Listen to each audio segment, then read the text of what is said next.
I think for me, it always does come back to knowing what your why is. Welcome everyone to June Health and Wellbeing Podcast. My name is Hal and I'll be your host today. And today we'll bring a special guest on air. He is a organizational psychologist working at June Health and Wellbeing. He also has some very special talent which listeners will get to know very soon. But before that, let me ask you some questions. Have you ever get injured in workplace and being asked to or get sued or get fined? Have you ever found yourself lost in life, experiencing midlife crisis and want to know which career you want to do next? Have you ever have a job interview coming up and want to know what selectors are looking after? And lastly, if you're psych students anxious about getting to honours, masters, apart from clinical psych, could there be any other directions? In today's podcast, we'll cover all of these questions.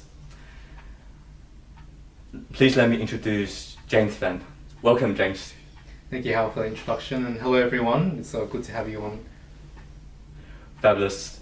Now, James, how about you tell us about your background? Yeah, so I'm a registered psychologist. I studied at Macquarie University. I was basically born and raised there. Did my honours undergraduate there, and I progressed onto a Masters of Organisational Psychology there. And afterwards, I worked in the industry a little bit, and I found myself here as a psychologist at June Health and Wellbeing as well. Wow, awesome. And James, I think a lot of listeners are really want to know, what is an organizational psychologist? Could you explain that? To really put it simply, an organizational psychologist is a psychologist for people at work. So wherever there's work and wherever there's people, there's an organizational psychologist who can really bring value to that. And we focus on, at the large level of many people in an organization, or we can go down to the individual level as well and work one-on-one with clients in how to build a better life around the world of work as well. Wow, fabulous. So it's really like a psychologist specializing in the workplace. That's right. Interesting. And and let's dive into some of the work that you do. So I read your resume and I found that, so you've been working across many sectors. So you've been working in rehabilitations, you've been working as a consultant at Deloitte.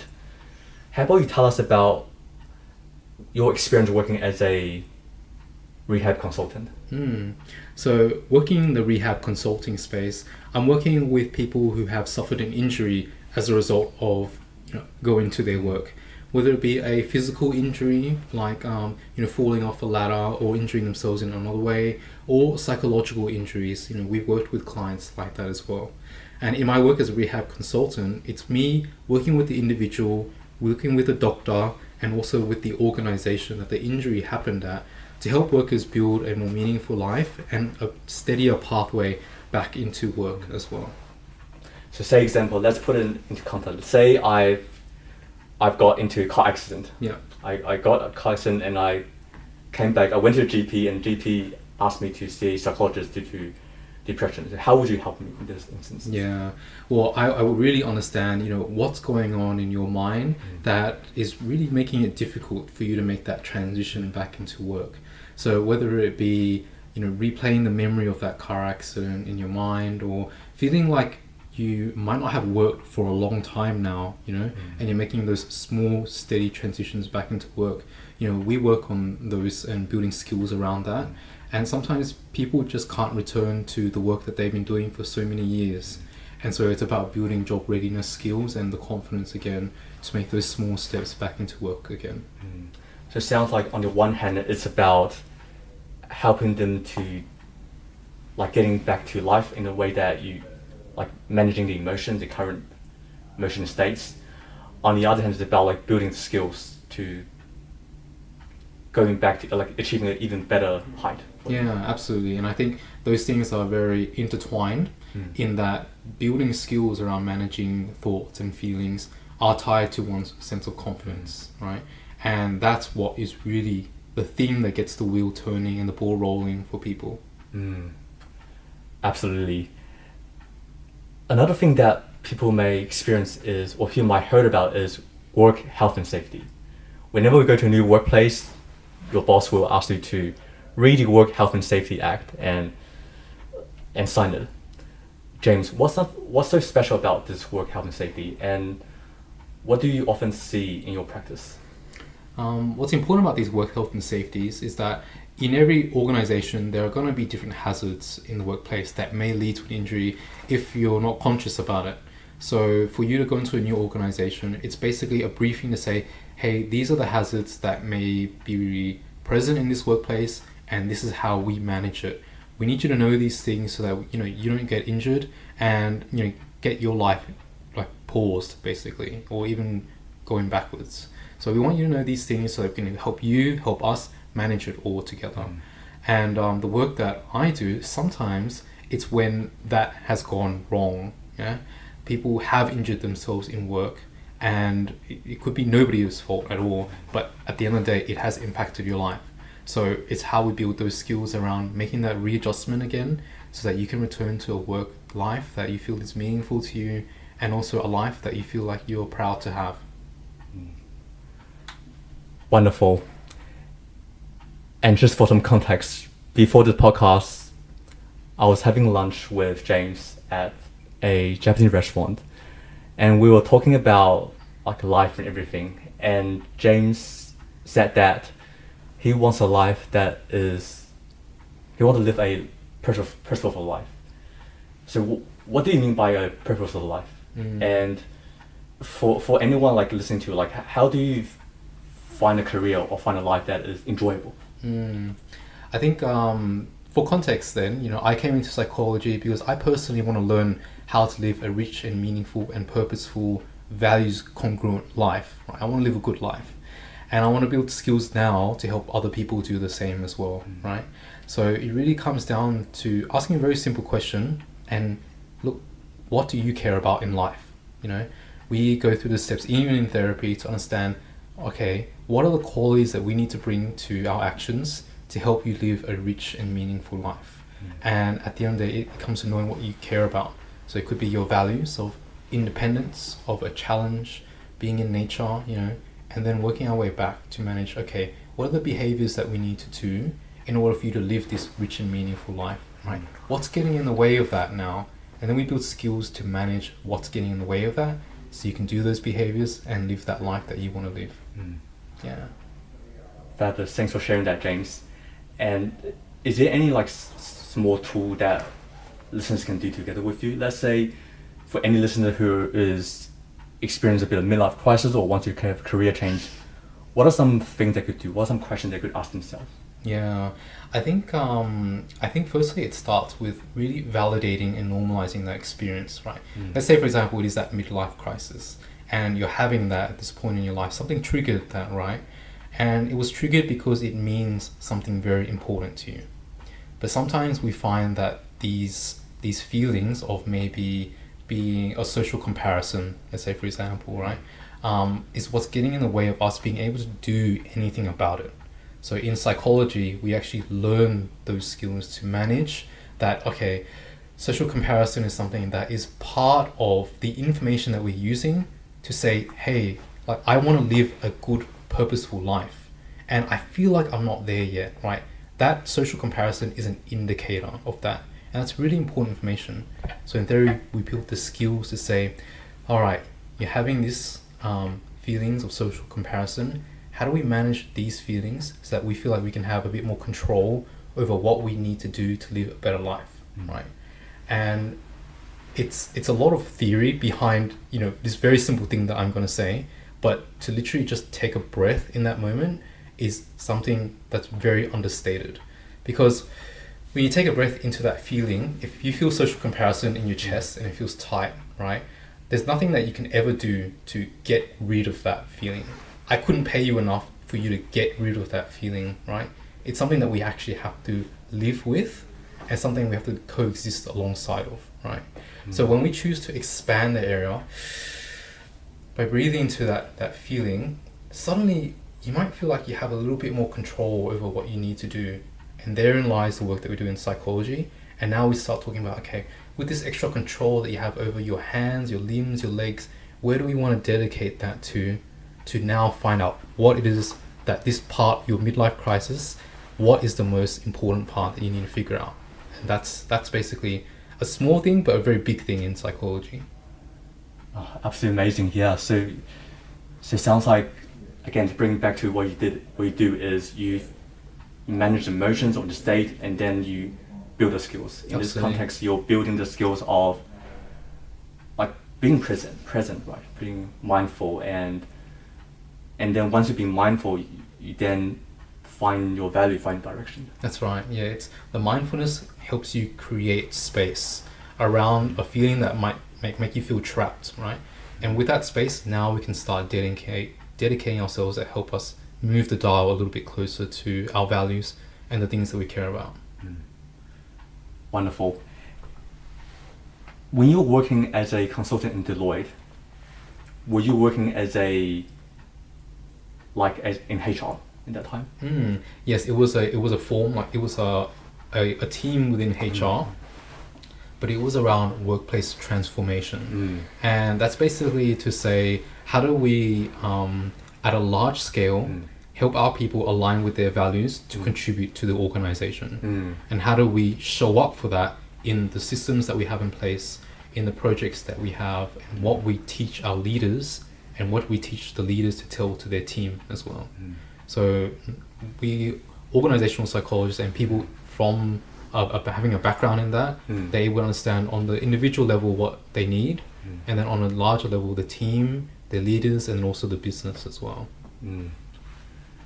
Like we often hear that, like when we like selecting a workplace, we look at the work culture. Like if the culture fits us, then we're more likely to enjoy it, to experience. That's right. Yeah, and certainly, like even for me, when I work as a nurse in part-time hospital, and I work as a casual, and therefore they send me to different wards. And the moment I walk in different wards, I know there's different feelings. Like there's like a different environment. And remember, the ward that I enjoyed the most was the ward that the people were the best. Like they care about you. They work as part of a team. So it sounds like the work culture is really important. Yeah. Yeah. Work culture is very important, but it's also knowing what culture is important to you as well. So you, Hal, might have really enjoyed that ward, right? In the same way that someone else might not have enjoyed that ward because of another factor. Yeah. So it really comes down to knowing what you care about in an organization and in workplace culture, and then being able to align yourself to that, because you do have control over your environment. You don't have to settle for what you walk into or you stumble into. Absolutely. Were you also working as a HR, meaning like did you like recruit like candidates, anything like that? Yeah, so not at Deloitte, but in another experience that I had, I was working in an assessment center. So people would actually come into this, they would undergo some of the torture, they would undergo some of the actual assessments that we have in that center, and it could be a case study, it could be around public speaking, and then we have our ratings for how we would judge their suitability for this kind of role, right? So yeah, I worked behind on those scenes as well. Yeah, and I think that a lot of listeners will be curious about what are you looking for in those assessments? That's gonna be a hard question, because every business and every organization is looking for something different. So you definitely have to, if you're looking for a job, you've got to start off with the ad, right? And then do some research with what are they looking for in their ad, what kind of skills are they looking for, and also maybe about the organization, like what values does that business stand for. That's usually going to be the thing that they're looking for in the assessment center as well. So say you're going to be a receptionist at a medical center, right? You're going to need strong administrative skills, time management skills, working with different people, also maybe working with difficult people as well. So suddenly you start hearing conflict management, multitasking, organization skills. And in an assessment center and in any interview, they're probably going to ask you about that as well. So tell me about a time where you have demonstrated conflict management skills, right? And you got to be prepared with coming into that with a situation that exemplifies that the most. So starting with the job ad, understanding yourself and your own experience and what you can bring to the table and what situation is going to demonstrate that skill the most. It's going to vary depending on the job that you're applying for and where you're applying for that as well. Fabulous, very fabulous. Talk about June health and well-being. When I was applying for June health and well-being, I remember looking through the website and understanding who they are as an organization. And a couple of words stood out for me. They were like client-centered, enriching people's life, flourishing. And that really resonated with my own value, which is helping someone to flourish in life, like helping someone to like live a life that is like not just successful in one area, but in all sorts of domains. Tell us about your role in doing health and well-being. What made you join us? I think I noticed that doing health and well-being was very value-centric. We want to understand from a client point of view what it is that they care about, so that we can help them with that. We don't come in with our own preconception of what that is. And because of that, we deliver better outcomes for clients because we understand that client better, and we also have the perspective that we want to help them flourish. So when you put those two together, it becomes very client-centric, but for the interest of the client as well. Tell us about your day-to-day life at here. Yeah. So I see clients, I see them on Mondays and Tuesdays, and the reason why is because I like to have space to really think about those clients very deeply, and I want the time to be able to understand what I notice is working and what's not working. So I see clients remotely on Mondays and in Parramatta on Tuesdays. Me personally, I do really enjoy seeing clients in person because the skills that we practice are very tactile and they're also very interactive as well. And it really helps to have someone in this couch, going through the same practices that we're doing together. That's not to say that we can't get good outcomes in remote practice or virtual practice, but from a personal point of view, that's what I really feel like I am living my best work life, right? So, I see clients and they come from many different areas. My primary source of interest is, people who have suffered from a workplace injury, because being a psychologist for people at work, I see the value in work. I see the confidence and the autonomy and the routine that work gives. And I want to help people be able to rebuild a sense of confidence again so they can find what it is in work and what it is in life they really care about as well. 100%. And I remember I was having a conversation with my mum last week, and we were talking about Elon Musk and AI things, and she said that, well, it sounds like AI is going to take over everyone. And if that day happens where we all live in minimal wages and we just don't work, she said she doesn't want that. She finds values in working. Yeah. So I absolutely resonate with you regarding like the value of work. Yeah, absolutely. Student health wellbeing is also an NDI's registered, meaning we have Rashnia, who's an NDI's registered coordinator, and James, you also happen to be a NDI's registered too. Yes, that's right. Tell us about NDIs and how does it fit into your role?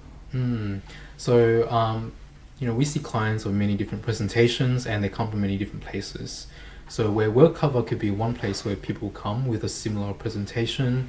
NDIS is the National Disability Scheme, and people in this scheme have are largely kind of either born or have acquired some sort of disability, and it requires a bit of flexibility in your approach to things as well. And I find to have a variety in that way really fascinating, just to be able to learn about different people's perspectives and how they also deal with their own disability or injury as well.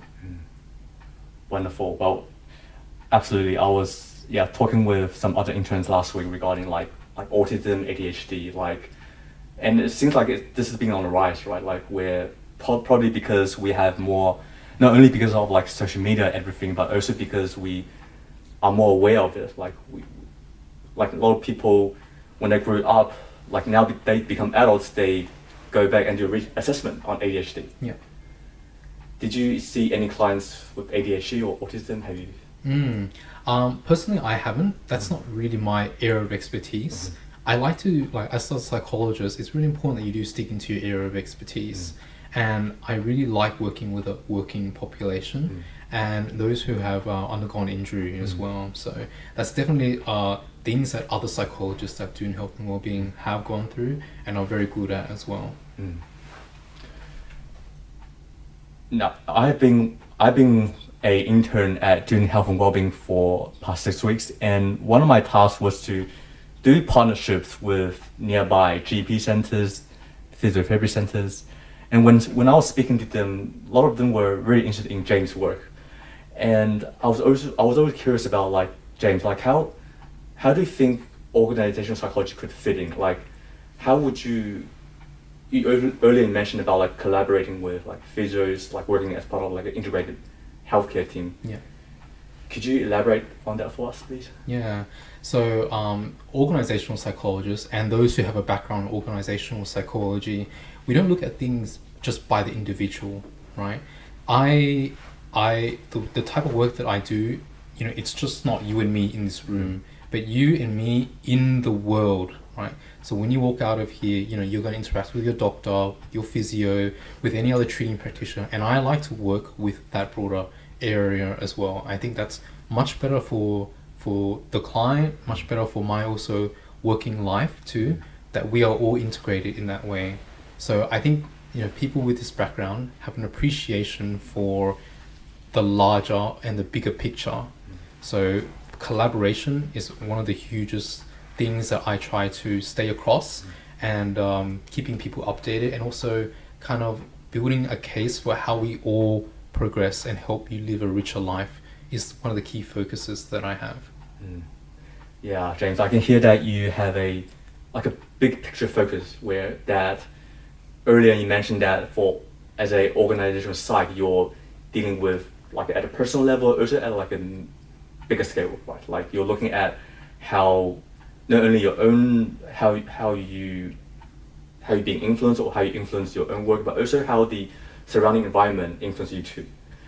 And earlier during our lunch, we spoke about a little about feng shui, which is like a practice where it's a concept about how the way you organize your furniture, everything could influence your health and everything else.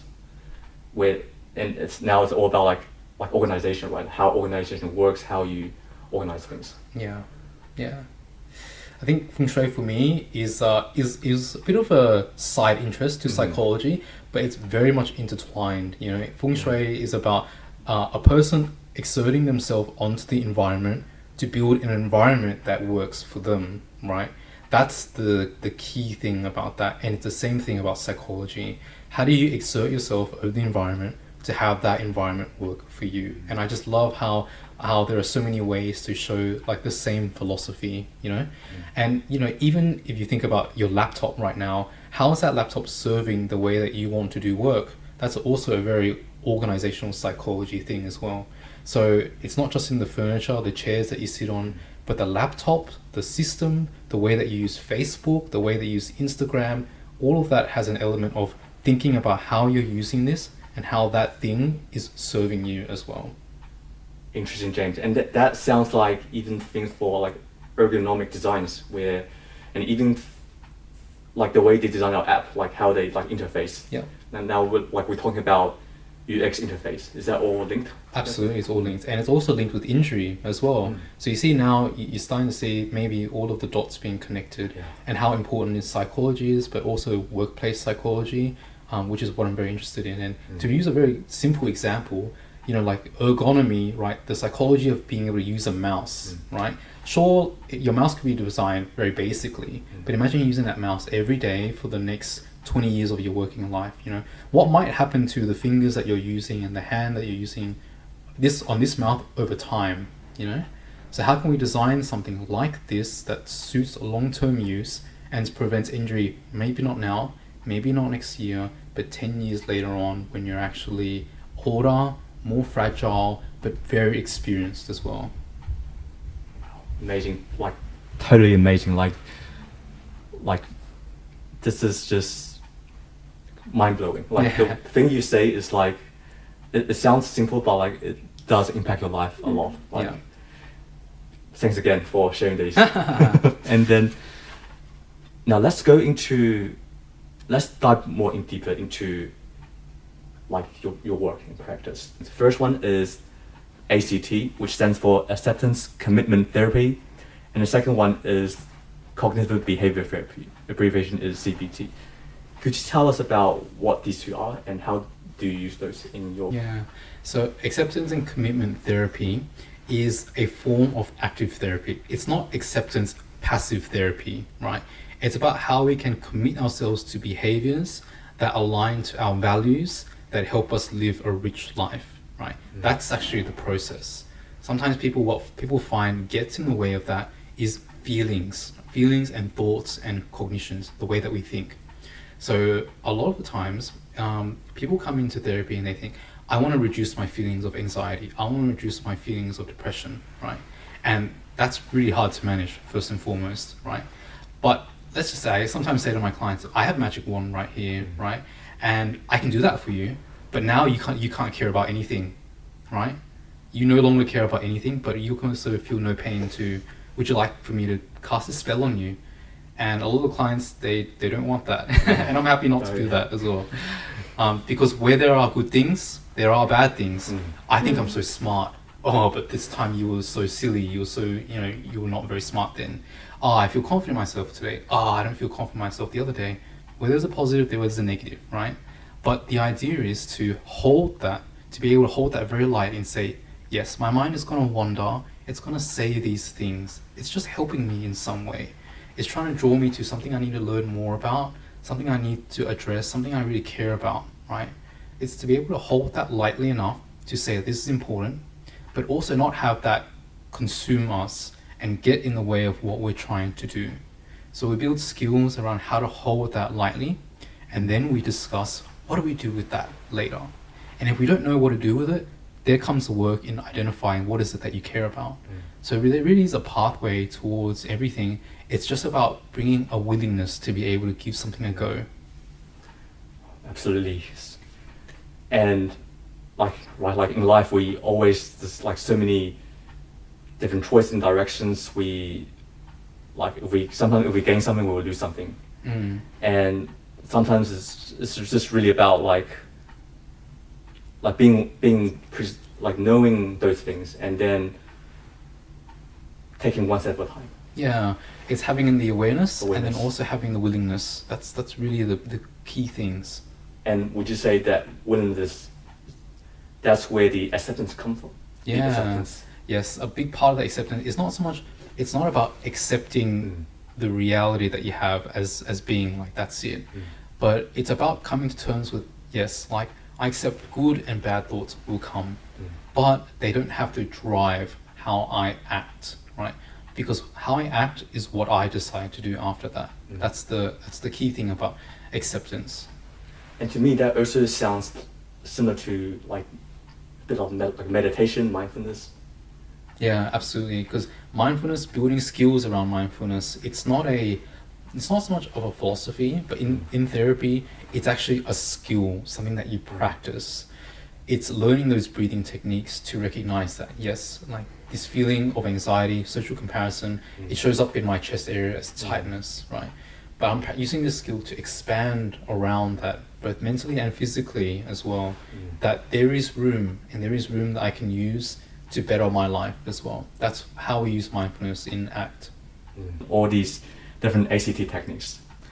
There's one called leave on stream, the second one's called dropping anchor, third one's called seizing and savoring, fourth one's called the sorry cognitive diffusion, and last one's called unholding and pushing paper.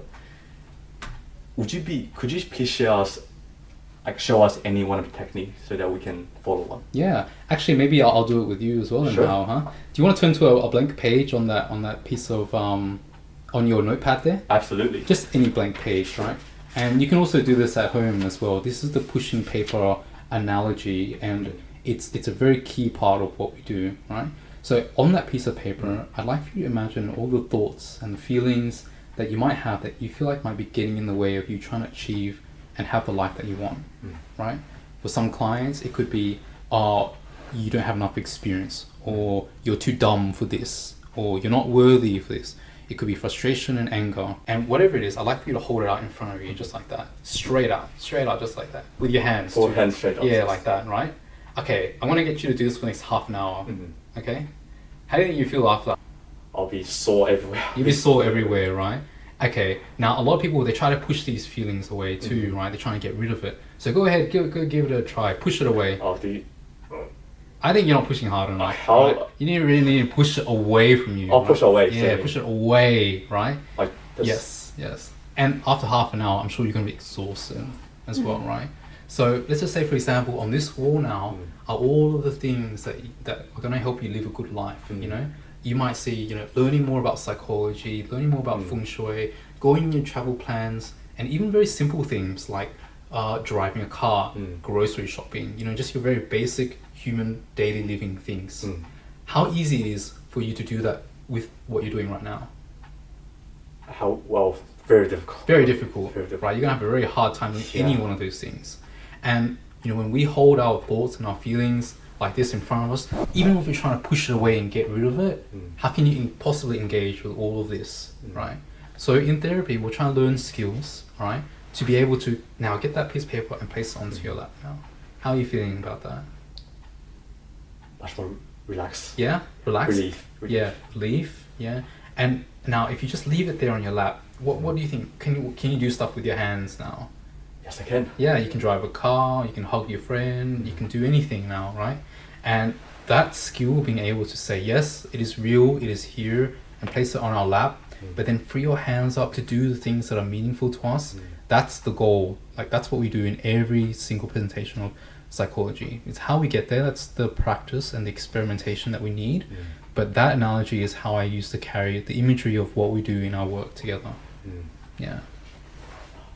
Well, my hands are still a bit sore now. But Yeah. And imagine doing that every single day of your life. You know, all these thoughts are constantly permeating you. You know, thinking about it all the time. You're gonna be exhausted. Yeah. You're gonna have no motivation, right? But if you can just bring a shred of a willingness to try and build some skills around putting it down, that's a really great start. And that ties back into the acceptance, right? Which is like creating a space, like you acknowledging these things, but you also creating a space like to hold it, like, and just let it go a bit, right? We're not eliminating it, we're just like letting go. You're letting go of the way that it takes hold of you, right? And in therapy, we call that being hooked by it, because when you're hooked, you feel like you're being pulled around by feelings of anger and frustration. When I'm angry, I have to do this and that, right? But actually, you know, expand and okay, how's it feeling? Do you feel like you have a bit more control now? Let's start naming things that we can see, things that we can feel. You're here in this environment, you're trying to do something real. That's hard, right?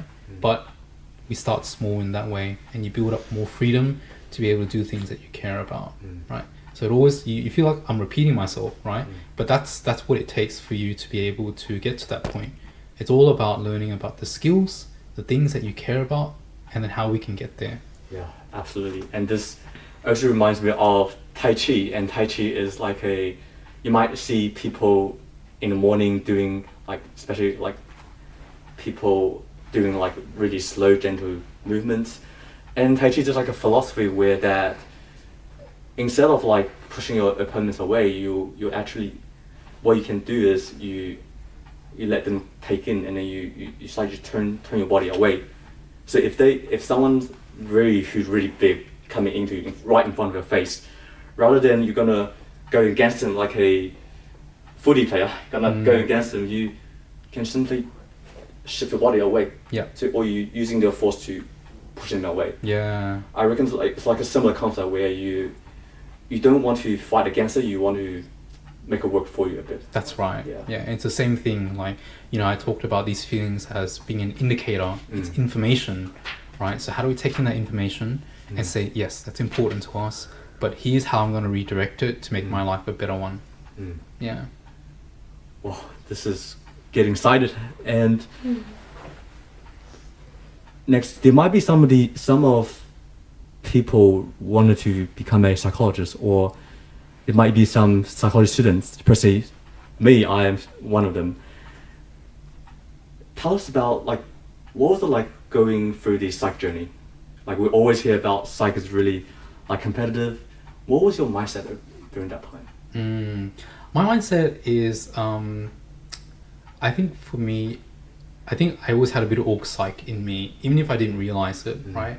I saw the honors system, the psychology system as a system, and just thought about how that could work best for me. So, you know, a lot of the stress in psychology comes you being in the top band of students that's got to move on to, you know, the next stage. I thought I didn't really want to participate in that.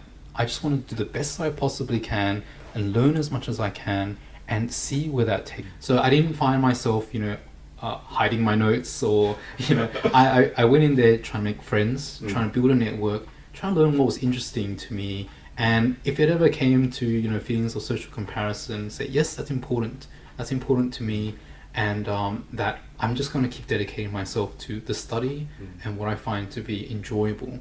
I think for me, it always does come back to knowing what your why is. You know, why are you here studying psychology, right?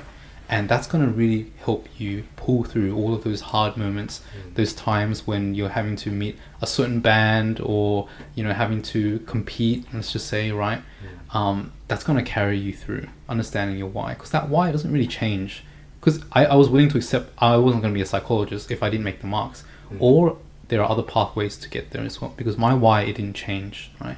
So I think coming down to that is a really big step towards living a more, you know, good life, even while you're studying to be a psychologist.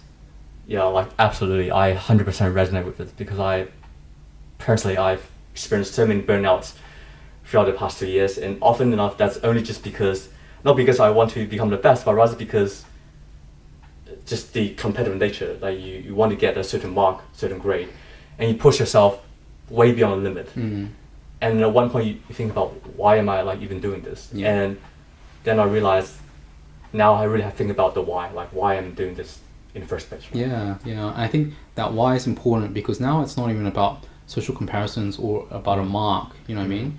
You ground yourself in the why, and that's going to free you up. You know, maybe you don't feel paralyzed anymore. You're not thinking about who's going to take your notes, who's going to beat you in this and that. No, you're thinking about, I really like learning about adolescent psychology or social psychology. I'm going to do some more reading about that, because that's what's going to help me move towards my value of why I'm doing psychology. I really wish someone gave me this vibe when I was my first year. Yeah. How did you, and let's say if there's any like first year students or someone who is considering psychology, what is your one piece of advice for them, like in terms of finding their why? Like, I think talking to somebody about it. I think getting a mentor.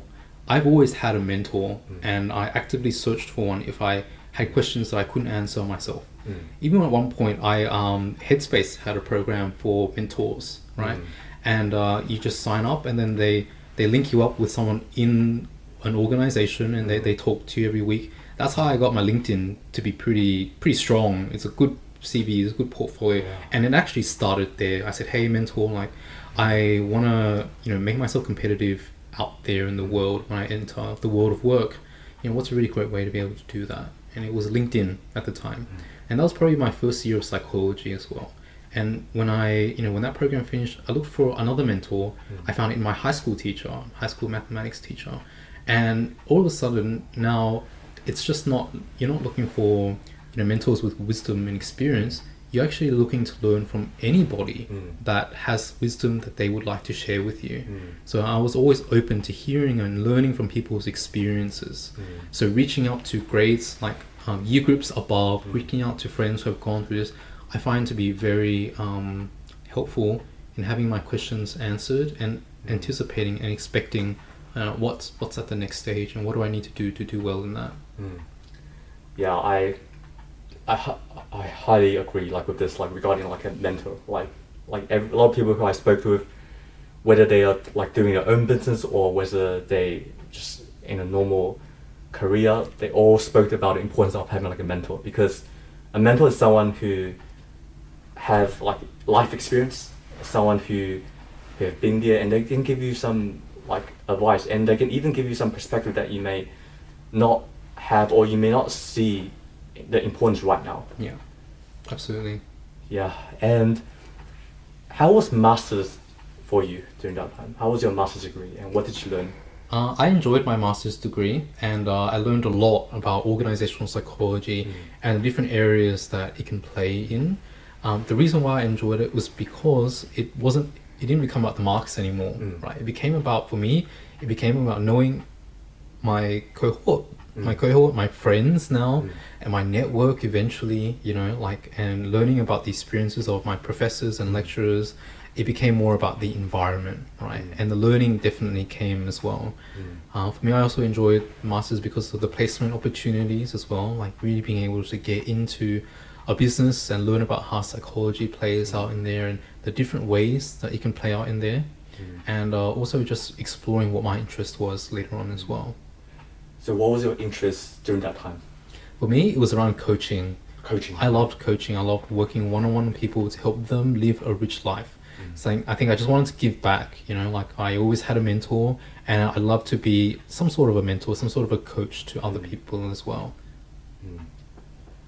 Wonderful. And before we wrap up, I would like to bring a surprise or bring a special gift to our audience. Early on, we spoke about how James has some special talent. I'll let James introduce this. James, why don't you share with us regarding a business that you set up recently, or maybe not even a business, a hobby, it's something you enjoy? Yeah, I think I know what you're talking about, but it's a different expression of myself. So, I love mindfulness, I love psychology, I think they are so intertwined, but I also love cooking as well, and it's a really big part of me, and specifically making sushi. For me, I discovered mindfulness in sushi making, and I thought, hold on, I'm learning about this in psychology, but I'm experiencing this and living this in a hobby that is making sushi. So this passion project of mine, it's called Mindful Maki, and it's around how to combine mindfulness, psychology in the process of making food, that is sushi making, in order to help us feel more connected with each other. And I draw from my experiences in learning cooking with my mum, standing side by side at the kitchen sink. And I found that in that moment, my mum and I felt kind of equal, and that we were able to learn about each other that's different from how we normally interact with each other. So Mindful Maki is about that feeling. It's about cooking with somebody and also learning more about them by subtly using mindfulness skills and just cooking as an excuse. And what made you become interested in cooking? Earlier you mentioned about like your mom as someone you cook with. I think being Vietnamese, food and cooking has always been a core part of my life. I love eating good food, and I love learning how to make it as well. And I think that expression just came very naturally in the end, like that. Using food for me as a way to cope with stress, to cope with emotions and thoughts, and feel rejuvenated after that with a simple but very, very delicious meal. Yeah, well, during lunch, James was showing his huge amount of knowledge regarding Japanese food and how each sushi was made. But what makes James special is his sushi is homemade, right? Yeah, I do love making sushi at home. I think you feel a bit more connected with the food. And in the workshops that I run, it's also helping people feel connected to what they're making and also who they're making it with. Could you elaborate on that more? Like, why is making a food with someone else important in this sense? I think it's a shared memory and a shared thing that you do together. And why I like sushi making is because it's very complex, but it's also very simple as well. And we can use that feeling of simplicity to have something to bring people together, right? You're just really boiling rice, and then you're mixing rice with the seasoning, and then you're just slicing fish, and then you're putting it together, right? There's no frying, there's no sous vide, there's no oven or temperatures or this and that, right? Because we're just using that simple process to be together, to learn more about each other as well. So that's the medium. And the fact that it takes the form of a workshop allows me to be able to create a facilitated experience. So really having people think about some things to ask their partners and learn more about in a way that they might not have been able to in their day-to-day life. And for any listeners who are interested in this, how could they get to know about it? How could they join this workshop? Well, I have a website. It's called mindfulmaki.com. And on there, you'll find workshops on there. And the next one's on the 22nd. And we do that out of a yoga studio, which I find to be very congruent with that feeling of calmness as well. I've certainly signed up already. So if any listeners will want to join us, feel free. We'll hope to see you all in the workshop. Now, before we wrap up, we just want to ask you a few questions regarding who would you advise who should speak to a organizational psychologist? Like, why would they speak to a organizational psychologist instead of a general psych or a clinical psych? Yeah, I think, well, it depends on what kind of thing you want to work through. So if it's about the world of work and your ability to live in that, then an organizational psychologist or someone with a background in organizational psychology like me would be best suited for that. And how about how are you different from a career coach? Actually, a career coach could be very well an organizational psychologist or not.